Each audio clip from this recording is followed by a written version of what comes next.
CIET NCERT द्वारा प्रस्तुत है कक्षा 6 की इतिहास की ध्वनि पाठ्यपुस्तक हमारे अतीत। हमारे अतीत ध्वनि पाठ्यपुस्तक में अब सुनते हैं अध्याय 6, नए प्रश्न नए विचार।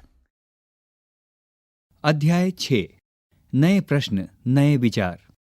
अनघा निकली सैर पर।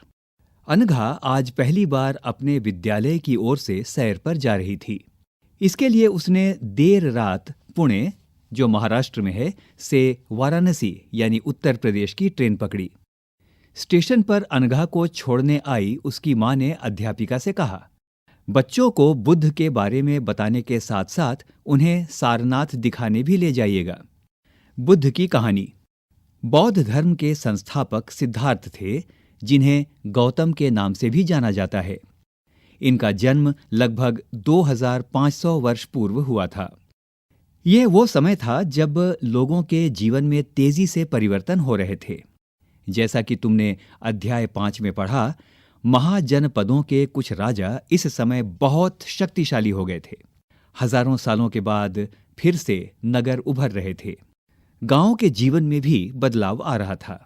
इसे समझने के लिए अध्याय 9 देखो। बहुत से विचारक इन परिवर्तनों को समझने का प्रयास कर रहे थे। वे जीवन के सच्चे अर्थ को भी जानना चाह रहे थे। बुद्ध क्षत्रिय थे तथा शाक्य नामक एक छोटे से गण से संबंधित थे। युवावस्था में ही ज्ञान की खोज में उन्होंने घर के सुखों को छोड़ दिया। अनेक वर्षों तक वे भ्रमण करते रहे तथा अन्य विचारकों से मिलकर चर्चा करते रहे। अंततः ज्ञान प्राप्ति के लिए उन्होंने स्वयं ही रास्ता ढूंढने का निश्चय किया। इसके लिए उन्होंने बोध गया, बिहार में एक पीपल के नीचे कई दिनों तक तपस्या की। अंततः उन्हें ज्ञान प्राप्त हुआ। इसके बाद से वे बुद्ध के रूप में जाने गए।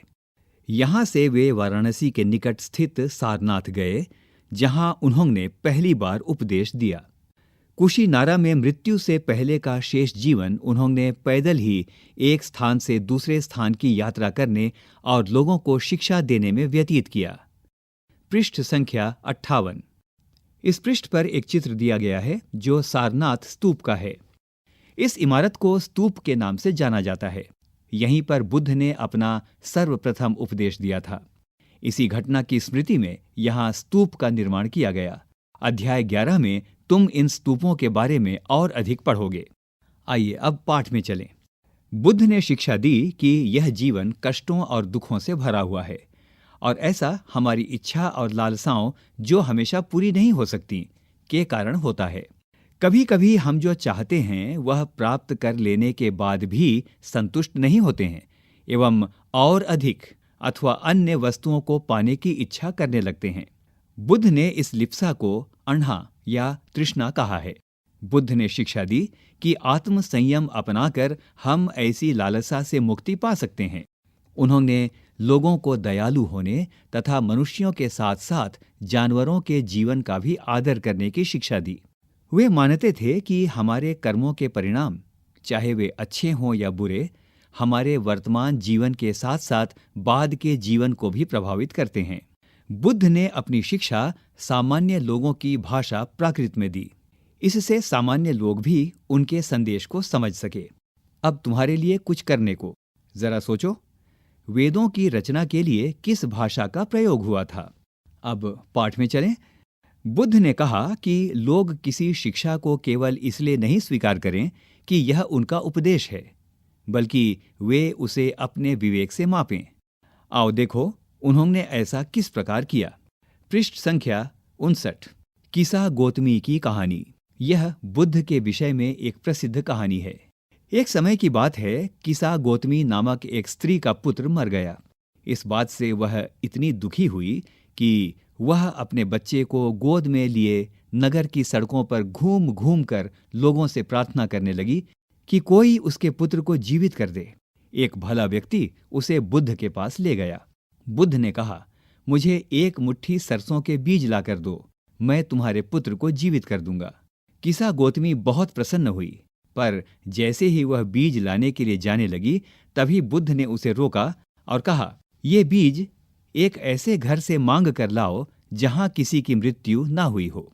किसा गौतमी एक दरवाजे से दूसरे दरवाजे गई, लेकिन वह जहां भी गई उसने पाया कि हर घर में किसी ना किसी के पिता, माता, बहन, भाई, पति, पत्नी, बच्चे, चाचा चाची, दादा या दादी की मृत्यु हुई थी। जरा सोचो, बुद्ध दुखी मां को क्या शिक्षा देने का प्रयास कर रहे थे। इस पृष्ठ पर दाहिनी ओर एक बॉक्स है जिसमें भारतीय दर्शन की 6 पद्धति का वर्णन किया गया है, जिसे षड दर्शन भी कहते हैं। आइए सुने। सदियों से भारत द्वारा सत्य की बौद्धिक खोज का प्रतिनिधित्व दर्शन की 6 शाखाओं ने किया। ये वैशेषिक, न्याय, सांख्य, योग, पूर्व मीमांसा और वेदांत या उत्तर मीमांसा के नाम से जाने जाते हैं। दर्शन की इन 6 पद्धतियों की स्थापना क्रमशः ऋषि कणद, गौतम, कपिल, पतंजलि, जैमिनी और व्यास द्वारा की गई मानी जाती है, जो आज भी देश में बौद्धिक चर्चा को दिशा देते हैं। जर्मन मूल के ब्रिटिश भारतविद फ्रेडरिक मैक्सम्यूलर के अनुसार दर्शन की इन 6 शाखाओं का विकास कई पीढ़ियों के दौरान व्यक्तिगत विचारकों के योगदान से हुआ। यद्यपि ये एक दूसरे से भिन्न दिखते हैं, तथापि सत्य की इनकी समझ में आधारभूत तालमेल दिखता है। अब आइए पाठ की ओर चलें। उपनिषद। जिस समय बुद्ध उपदेश दे रहे थे, उसी समय या उससे भी थोड़ा पहले दूसरे अन्य चिंतक भी कठिन प्रश्नों का उत्तर ढूंढने का प्रयास कर रहे थे। उनमें से कुछ मृत्यु के बाद के जीवन के बारे में जानना चाहते थे, जबकि अन्य यज्ञों की उपयोगिता के बारे में जानने को उत्सुक थे। इनमें से अधिकांश चिंतकों का यह मानना था कि इस विश्व में कुछ तो ऐसा है जो कि स्थायी है और जो मृत्यु के बाद भी बचा रहता है। उन्होंने इसका वर्णन आत्मा तथा ब्रह्म अथवा सार्वभौम आत्मा के रूप में किया है। वे मानते थे कि अंततः आत्मा तथा ब्रह्म एक ही हैं। ऐसे कई विचारों का संकलन उपनिषदों में हुआ है। उपनिषद उत्तर वैदिक ग्रंथों का हिस्सा थे। उपनिषद का शाब्दिक अर्थ है गुरु के समीप बैठना। इन ग्रंथों में अध्यापकों और विद्यार्थियों के बीच बातचीत का संकलन किया गया है। प्रायः ये विचार सामान्य वार्तालाप के रूप में प्रस्तुत किए गए हैं। पृष्ठ संख्या 60। बुद्धिमान भिखारी। यह वार्तालाप छांदोग्य उपनिषद नामक प्रसिद्ध उपनिषद की एक कहानी पर आधारित है। शौनक व अभिप्रतारिण नामक 2 ऋषि सार्वभौम आत्मा की उपासना करते थे। एक बार ज्यों ही वे भोजन करने के लिए बैठे, एक भिखारी आया और भोजन मांगने लगा। शौनक ने कहा, हम तुम्हें कुछ नहीं दे सकते। भिखारी ने पूछा, विद्वज्जन, आप किसकी उपासना करते हैं? अभिप्रतारिण ने उत्तर दिया, सार्वभौम आत्मा की। ओह, भिखारी ने कहा, इसका मतलब आप यह जानते हैं कि यह सार्वभौम आत्मा संपूर्ण विश्व में विद्यमान है। ऋषियों ने कहा, हाँ हाँ, हम यह जानते हैं। भिखारी ने फिर पूछा, अगर यह सार्वभौम आत्मा संपूर्ण विश्व में विद्यमान है, तो यह मेरे अंदर भी विद्यमान है। मैं कौन हूं? मैं इस विश्व का एक भाग ही तो हूं। तुम सत्य बोलते हो युवा ब्राह्मण। इसीलिए हे ऋषियों, मुझे भोजन न देकर आप उस सार्वभौम आत्मा को भोजन देने से मना कर रहे हैं। भिखारी की बात की सच्चाई जानकर ऋषियों ने उसे भोजन दे दिया। जरा सोचो तो, भिखारी ने भोजन पाने के लिए ऋषियों को किस तरह मनाया। अब पाठ में आगे चलते हैं। इन चर्चाओं में भाग लेने वाले अधिकांशतः पुरुष, ब्राह्मण तथा राजा होते थे। कभी कभी गार्गी जैसी स्त्री विचारकों का भी उल्लेख मिलता है। विद्वता के लिए प्रसिद्ध गार्गी राज दरबारों में होने वाले वाद विवाद में भाग लिया करती थीं। निर्धन व्यक्ति इस तरह के वाद विवाद में बहुत कम ही हिस्सा लेते थे। इस तरह का एक प्रसिद्ध अपवाद सत्यकाम जाबाल का है। सत्यकाम जाबाल का नाम उसकी दासी मां के नाम पर पड़ा। सत्यकाम के मन में सत्य जानने की तीव्र जिज्ञासा उत्पन्न हुई। गौतम नामक एक ब्राह्मण ने उन्हें अपने विद्यार्थी के रूप में स्वीकार किया तथा वह अपने समय के सर्वाधिक प्रसिद्ध विचारकों में से एक बन गए। उपनिषदों के कई विचारों का विकास बाद में प्रसिद्ध विचारक शंकराचार्य के द्वारा किया गया, जिनके बारे में तुम कक्षा 7 में पढ़ोगी। पृष्ठ संख्या 61। इस पृष्ठ पर सबसे पहले एक बॉक्स है और उस बॉक्स में व्याकरणविद पाणिनि के विषय में बताया गया है। आइए सुने। व्याकरणविद पाणिनि। इस युग में कुछ अन्य विद्वान भी खोज कर रहे थे।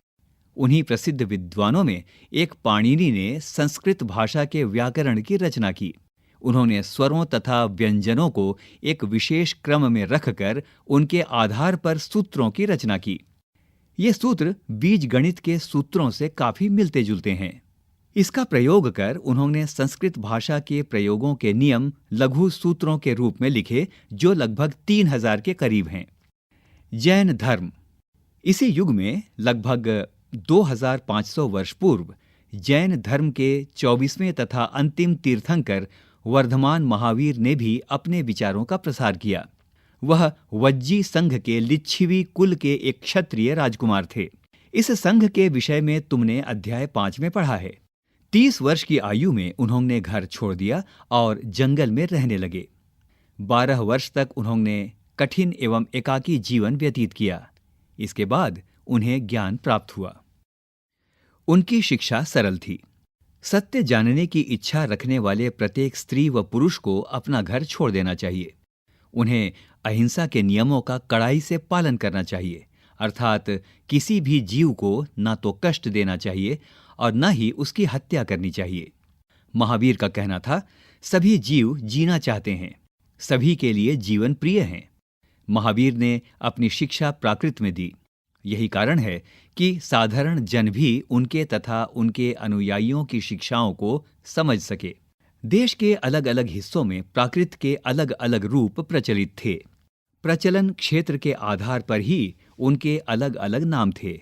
जैसे मगध में बोली जाने वाली प्राकृत मागधी कहलाती थी, जिसे आज मगधी कहते हैं। जैन नाम से जाने गए महावीर के अनुयायियों को भोजन के लिए भिक्षा मांगकर सादा जीवन बिताना होता था। उन्हें पूरी तरह से ईमानदार होना पड़ता था तथा चोरी न करने की उन्हें सख्त हिदायत थी। उन्हें ब्रह्मचर्य का पालन करना होता था। पुरुषों को वस्त्रों सहित सब कुछ त्याग देना पड़ता था। पृष्ठ संख्या 62। इस पृष्ठ पर बॉक्स में जैन शब्द लिखा है, जिसकी व्याख्या इसमें बताई गई है। आइए सुने। जैन। जैन शब्द जिन शब्द से निकला है, जिसका अर्थ है विजेता। जरा सोचो और बताओ, महावीर के लिए जिन शब्द का प्रयोग क्यों हुआ? अब पाठ। अधिकांश व्यक्तियों के लिए ऐसे कड़े नियमों का पालन करना बहुत कठिन था। फिर भी हजारों व्यक्तियों ने इस नई जीवन शैली को जानने और सीखने के लिए अपने घरों को छोड़ दिया। कई अपने घरों पर ही रहे और भिक्षु भिक्षुणी बने लोगों को भोजन प्रदान कर उनकी सहायता करते रहे। मुख्यतः व्यापारियों ने जैन धर्म का समर्थन किया। किसानों के लिए इन नियमों का पालन अत्यंत कठिन था, क्योंकि फसल की रक्षा के लिए उन्हें कीड़े मकोड़ों को मारना पड़ता था। बाद की सदियों में जैन धर्म उत्तर भारत के कई हिस्सों के साथ साथ गुजरात, तमिलनाडु और कर्नाटक में भी फैल गया। महावीर तथा उनके अनुयायियों की शिक्षाएं कई शताब्दियों तक मौखिक रूप में ही रहीं। वर्तमान रूप में उपलब्ध जैन धर्म की शिक्षाएं लगभग 1500 वर्ष पूर्व गुजरात में वल्लभी नामक स्थान पर लिखी गई थीं। इसकी जानकारी के लिए मानचित्र संख्या 7 देखो, जो 105 पृष्ठ पर दिया गया है।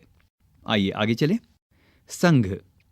महावीर तथा बुद्ध दोनों का ही मानना था कि घर का त्याग करने पर ही सच्चे ज्ञान की प्राप्ति हो सकती है। ऐसे लोगों के लिए उन्होंने संघ नामक संगठन बनाया, जहां घर का त्याग करने वाले लोग एक साथ रह सकें। संघ में रहने वाले बौद्ध भिक्षुओं के लिए बनाए गए नियम विनय पिटक नामक ग्रंथ में मिलते हैं। विनय पिटक से हमें पता चलता है कि संघ में पुरुषों और स्त्रियों के रहने की अलग अलग व्यवस्था थी। सभी व्यक्ति संघ में प्रवेश ले सकते थे। हालांकि संघ में प्रवेश के लिए बच्चों को अपने माता पिता से, दासों को अपने स्वामी से, राजा के यहाँ काम करने वाले लोगों को राजा से तथा कर्जदारों को अपने देनदारों से अनुमति लेनी होती थी। एक स्त्री को इसके लिए पति से अनुमति लेनी होती थी। संघ में प्रवेश लेने वाले स्त्री पुरुष बहुत सादा जीवन जीते थे। वे अपना अधिकांश समय ध्यान करने में बिताते थे और दिन के एक निश्चित समय में वे शहरों तथा गांवों में जाकर भिक्षा मांगते थे। यही कारण है कि उन्हें भिक्षु तथा भिक्षुणी कहा गया। भिक्षु तथा भिक्षुणी साधु या भिखारी के लिए प्राकृत शब्द है। वे आम लोगों को शिक्षा देते थे और साथ ही एक दूसरे की सहायता भी करते थे। पृष्ठ संख्या 63। किसी तरह की आपसी लड़ाई का निपटारा करने के लिए वे प्रायः बैठकें भी किया करते थे। संघ में प्रवेश लेने वालों में ब्राह्मण, क्षत्रिय, व्यापारी, मजदूर, नाई, गणिकाएं तथा दास शामिल थे। इनमें से कई लोगों ने बुद्ध की शिक्षाओं के विषय में लिखा तथा कुछ लोगों ने संघ में अपने जीवन के विषय में सुंदर कविताओं की रचना की। जरा सोचो और बताओ, पिछले अध्याय में वर्णित संघ और इस अध्याय में वर्णित संघ के बीच दो भिन्नताएं बताओ। क्या इनमें कोई समानताएं भी दिखती हैं? पाठ से पहले इस पृष्ठ पर दिए गए एक चित्र के बारे में आइए सुने। यहाँ एक चित्र दिया गया है जो पहाड़ी को काटकर बनाई गई एक गुफा का है। यह कार्ले स्थित एक गुफा है। कार्ले वर्तमान महाराष्ट्र में है। भिक्षु भिक्षुणी इन शरण स्थलों में रहकर ध्यान किया करते थे। अब आइए पाठ में चलें। विहार। जैन तथा बौद्ध भिक्षु पूरे साल एक स्थान से दूसरे स्थान घूमते हुए उपदेश दिया करते थे। केवल वर्षा ऋतु में जब यात्रा करना कठिन हो जाता था तो वे एक स्थान पर ही निवास करते थे। ऐसे समय वे अपने अनुयायियों द्वारा उद्यानों में बनाए गए अस्थायी निवासों में अथवा पहाड़ी क्षेत्रों की प्राकृतिक गुफाओं में रहते थे। जैसे जैसे समय बीतता गया, भिक्षु भिक्षुणियों ने स्वयं तथा उनके समर्थकों ने अधिक स्थायी शरण स्थलों की आवश्यकता का अनुभव किया। तब कई शरण स्थल बनाए गए जिन्हें विहार कहा गया। आरंभिक विहार लकड़ी के बनाए गए तथा बाद में इनके निर्माण में ईंटों का प्रयोग होने लगा। पश्चिमी भारत में विशेषकर कुछ विहार पहाड़ियों को खोदकर बनाए गए। पृष्ठ संख्या 64। यहाँ एक बॉक्स है जिसमें बताया गया है, एक बौद्ध ग्रंथ से ज्ञात होता है, जिस तरह महासागरों में मिलने पर नदियों की अलग अलग पहचान समाप्त हो जाती है, ठीक उसी तरह बुद्ध के अनुयायी जब भिक्षुओं की श्रेणी में प्रवेश करते हैं तो वे अपना वर्ण, श्रेणी और परिवार सब त्याग देते हैं। आइए अब पाठ में चलें। प्रायः किसी धनी व्यापारी, राजा अथवा भूस्वामी द्वारा दान में दी गई भूमि पर विहार का निर्माण होता था। स्थानीय व्यक्ति भिक्षु भिक्षुणियों के लिए भोजन, वस्त्र तथा दवाइयां लेकर आते थे, जिसके बदले ये भिक्षु और भिक्षुणी लोगों को शिक्षा देते थे। आगे आने वाली शताब्दियों में बौद्ध धर्म उपमहाद्वीप के विभिन्न हिस्सों के साथ साथ बाहरी क्षेत्रों में भी फैल गया। अध्याय 9 में तुम इनके बारे में और अधिक पढ़ोगे। इस पृष्ठ पर और एक बॉक्स और जिसमें आश्रम व्यवस्था के विषय में बताया गया है। आइए सुने। जैन तथा बौद्ध धर्म जिस समय लोकप्रिय हो रहे थे, लगभग उसी समय ब्राह्मणों ने आश्रम व्यवस्था का विकास किया। यहाँ आश्रम शब्द का तात्पर्य लोगों द्वारा रहने तथा ध्यान करने के लिए प्रयोग में आने वाले स्थान से नहीं है, बल्कि इसका तात्पर्य जीवन के एक चरण से है। ब्रह्मचर्य, गृहस्थ, वानप्रस्थ तथा सन्यास नामक 4 आश्रमों की व्यवस्था की गई। ब्रह्मचर्य के अंतर्गत ब्राह्मण, क्षत्रिय तथा वैश्य से यह अपेक्षा की जाती थी कि इस चरण के दौरान वे सादा जीवन बिताकर वेदों का अध्ययन करेंगे। गृहस्थ जीवन के अंतर्गत उन्हें विवाह कर एक गृहस्थ के रूप में रहना होता था। वानप्रस्थ के अंतर्गत उन्हें जंगल में रहकर साधना करनी थी। अंततः उन्हें सब कुछ त्याग कर सन्यासी बन जाना था। आश्रम व्यवस्था ने लोगों को अपने जीवन का कुछ हिस्सा ध्यान में लगाने पर बल दिया। प्रायः स्त्रियों को वेद पढ़ने की अनुमति नहीं थी और उन्हें अपने पतियों द्वारा पालन किए जाने वाले आश्रमों का ही अनुसरण करना होता था। जरा सोचो और बताओ, संघ के जीवन से आश्रमों की यह व्यवस्था किस तरह भिन्न थी? यहाँ किन वर्णों का उल्लेख हुआ है? क्या सभी 4 वर्णों को यह आश्रम व्यवस्था अपनाने की अनुमति थी?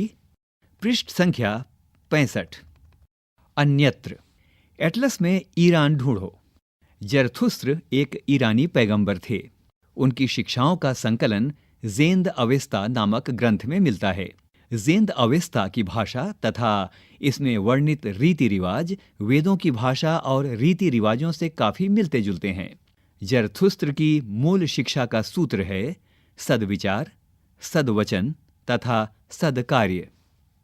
हे ईश्वर, बल, सत्य, प्रधानता एवं सद्विचार प्रदान कीजिए, जिनके जरिए हम शांति बना सकें। 1000 से भी अधिक वर्षों तक जरथुस्त्रवाद ईरान का एक प्रमुख धर्म रहा। बाद में कुछ जरथुस्त्रवादी ईरान से आकर गुजरात और महाराष्ट्र के तटीय नगरों में बस गए। ये लोग ही आज के पारसियों के पूर्वज हैं। बॉक्स में कुछ उपयोगी शब्द दिए गए हैं जिनका प्रयोग इस पाठ में हुआ है। आइए उन शब्दों को सुने। तंहा या तृष्णा, प्राकृत, आत्मा, ब्रह्म, उपनिषद, जैन, अहिंसा, भिक्खु, संघ, विहार, आश्रम। कल्पना करो, तुम लगभग 2500 वर्ष पूर्व के एक उपदेशक को सुनने जाना चाहती हो।